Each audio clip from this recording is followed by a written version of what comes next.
Nous sommes au téléphone avec Madame Yuyu Mutumossi, porte-parole du collectif RDC en France, une femme active dans la cause congolaise et militante pour le boycott de la nuit africaine qui aura lieu ce samedi 11 juin au Stade de France à Paris.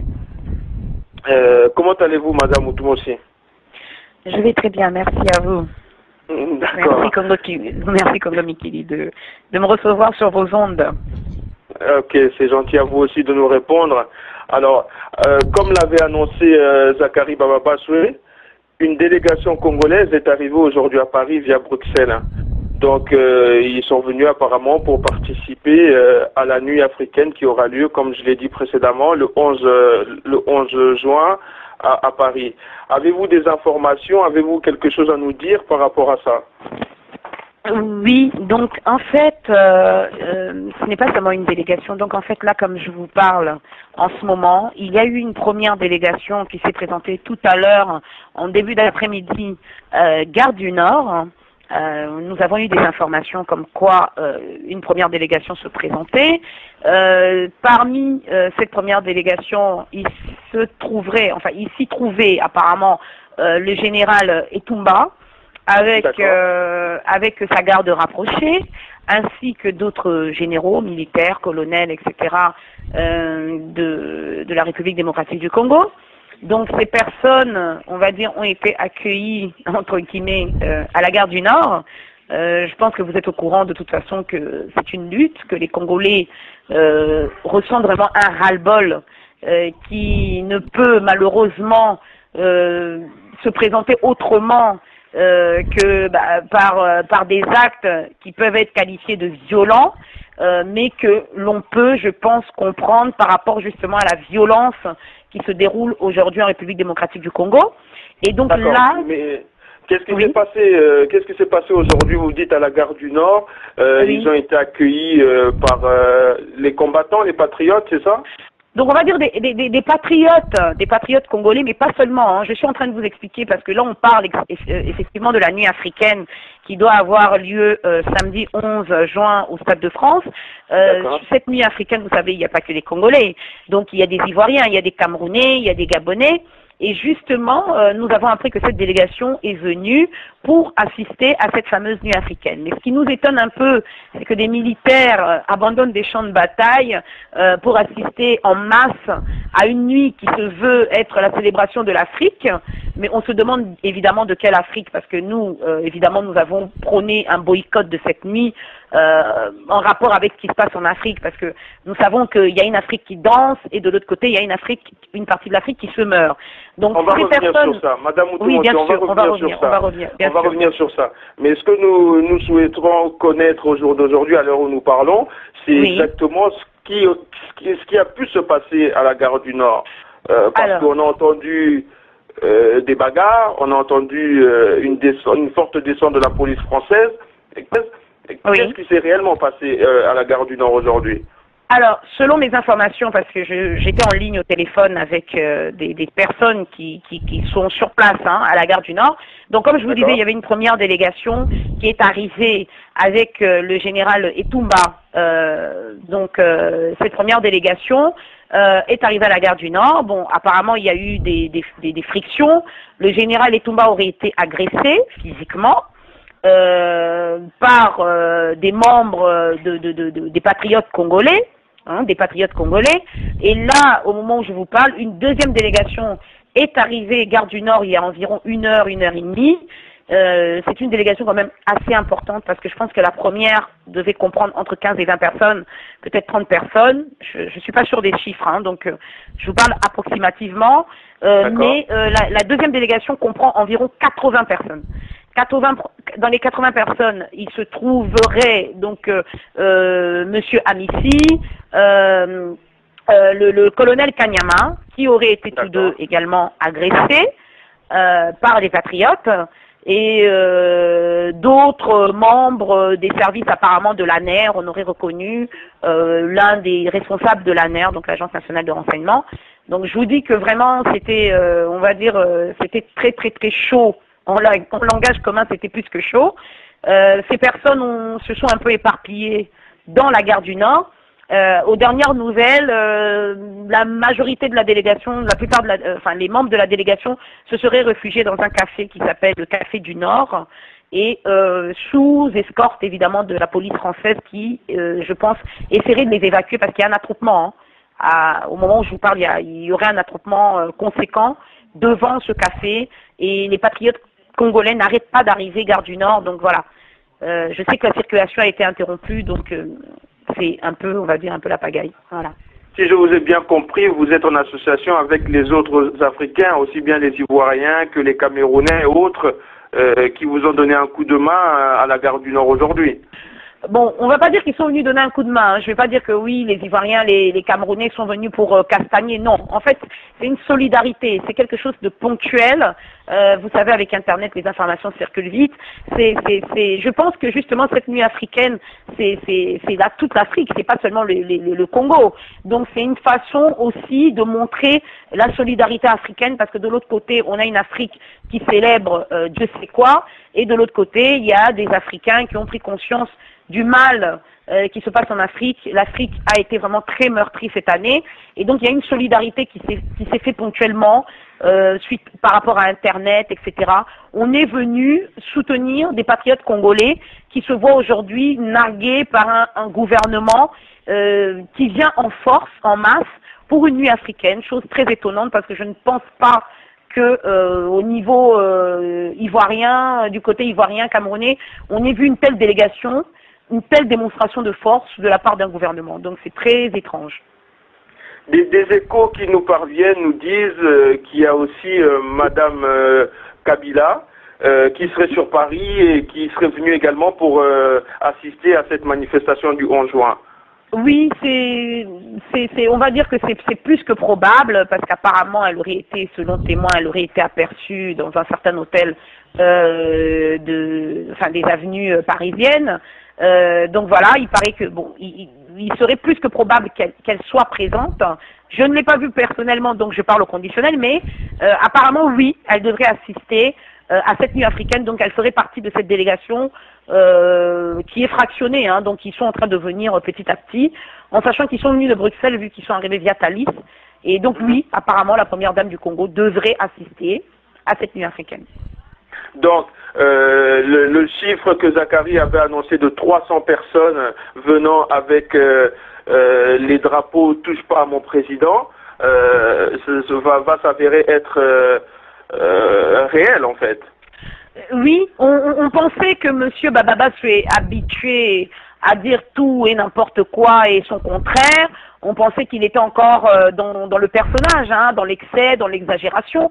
Mais apparemment, bon, M. Bababa étant l'un, comment dire, des vuvuzela, on va dire, de ce pouvoir génocidaire congolais, donc il sait très bien ce qu'il dit. Et effectivement, vu la délégation, la première et la deuxième, donc on a compté déjà une centaine de personnes, donc il est plus que probable, oui, qu'on soit dans le vrai. Peut-être pas 300 personnes, peut-être environ 300 personnes, peut-être entre 200 et 250 personnes. Mais je pense qu'on se rapproche très fortement du chiffre annoncé par M. Bababa. Il savait ce qu'il disait, donc c'est vraiment une démonstration de force. Et comme il le disait, apparemment on les aurait aperçus avec des écharpes « Touche pas à mon président » autour du cou. Comme M. Bababa se l'avait annoncé d'ailleurs, qu'ils allaient distribuer 10 000 drapeaux avec l'ONG Touche pas à mon président. Comment vous, les patriotes, les combattants européens, pensez procéder pour contrer cette délégation? Bon, en fait, il faut bien dissocier les choses. Cette nuit africaine est une manifestation pour célébrer l'Afrique, la culture africaine. Ce qui est en train de se passer, c'est qu'un gouvernement, donc un État, est en train de s'accaparer quelque chose de festif pour en faire quelque chose de politique.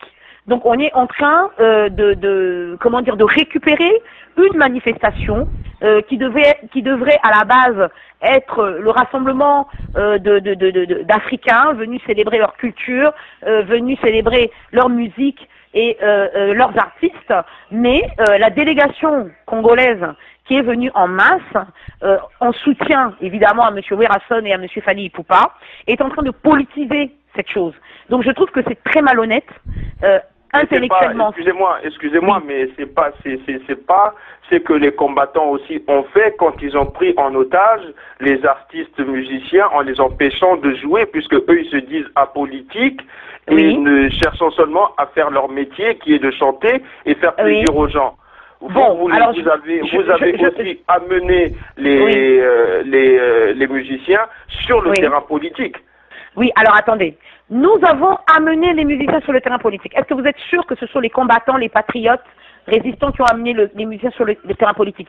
Justement, je pense que si nous nous sommes levés aujourd'hui contre ces artistes que nous adulions aussi auparavant, c'est parce que justement ces artistes eux-mêmes se sont fourvoyés sur le terrain politique. Quand un artiste fait des hymnes à la gloire d'un président, incite les gens à voter, l'artiste quitte le terrain artistique, le terrain de la musique, pour devenir porte-parole, pour devenir propagandiste d'un gouvernement en place. C'est pour ça que nous, aujourd'hui, en tant que Congolais, nous nous sommes levés. Mais aujourd'hui, justement, ces artistes-là qui nous disaient qu'ils étaient apolitiques sont en train justement de confirmer que nous avions raison de nous lever contre les antivaleurs qu'ils véhiculaient et contre... Que pensez-vous alors aujourd'hui? Excusez-moi de vous couper parce qu'on va être limité par le temps. Que pensez-vous alors de la proposition de Werrason qui parle d'une minute de silence pendant son show au Stade de France? Est-ce que c'est M. Werrason qui a proposé cette minute de silence ou bien c'était des compatriotes, des patriotes qui avaient évoqué, qui avaient fait la démarche d'aller voir ces artistes afin d'envisager une minute de silence? Mais apparemment l'artiste est d'accord pour ça, l'artiste n'a pas contredit. Oui, mais d'accord, il était d'accord, parce que voilà, il est habitué à dire une chose et ensuite à aller dire son contraire. On a vu que M. Werrason a fait une interview où il expliquait carrément que le Congo est un état de droit, que le boulevard du 30 juin était assimilable maintenant aux Champs-Élysées. Donc, comment voulez-vous faire une minute de silence avec une personne qui revendique que le Congo est un état de droit alors qu'on assassine au Congo, on viole au Congo, on torture au Congo. Donc c'est contradictoire. Vous voyez qu'on voit la mauvaise foi, l'hypocrisie de M. Werrason. Donc la minute de silence n'est même plus à l'ordre du jour. Qu'avez-vous prévu alors pour ce samedi? Qu'est-ce que vous avez prévu comme action? Nous avons... Oui, allez-y, je vous en prie. Non, allez-y. Qu'est-ce que vous avez prévu comme action pour samedi? Donc, ce samedi, c'est plus dans la conscientisation. On est dans la conscientisation des masses.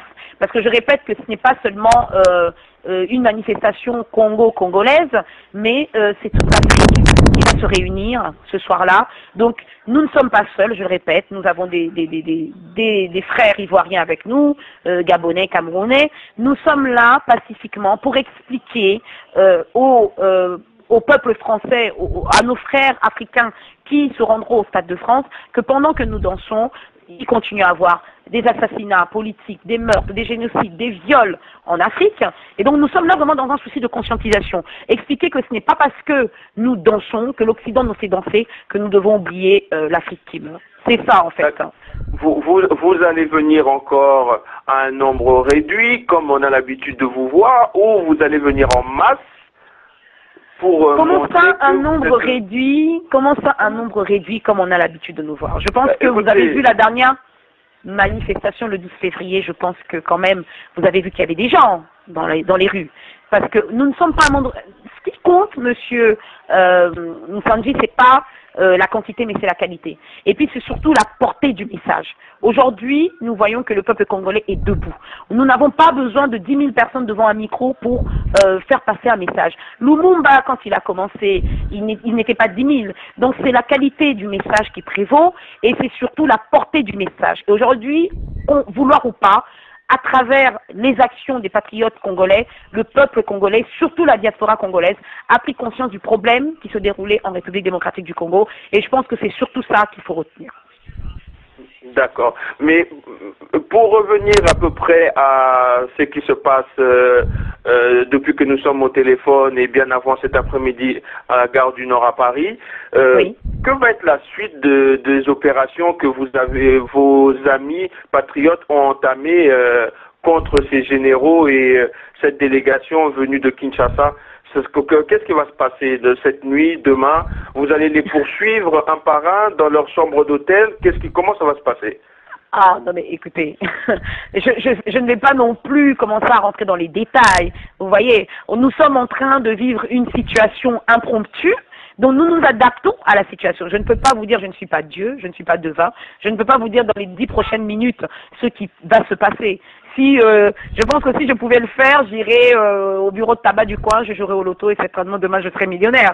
Non, ce qui va se passer, c'est qu'on est en train de s'adapter à une situation, c'est surtout une provocation.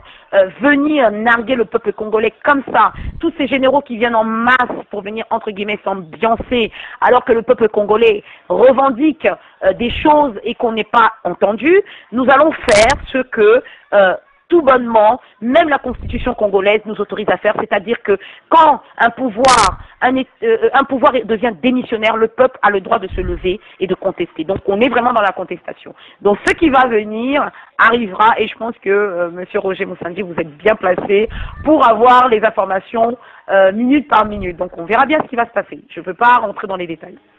Effectivement, avec Congo Mikili, on va vous suivre minute par minute et on n'hésitera pas à tenir informés nos lecteurs sur congomikili.com. Madame Moutoumossi, je vous remercie d'avoir participé à cet entretien et je vous souhaite une bonne fin de journée. Merci à vous, une bonne fin de journée également. Merci à vous. Au revoir.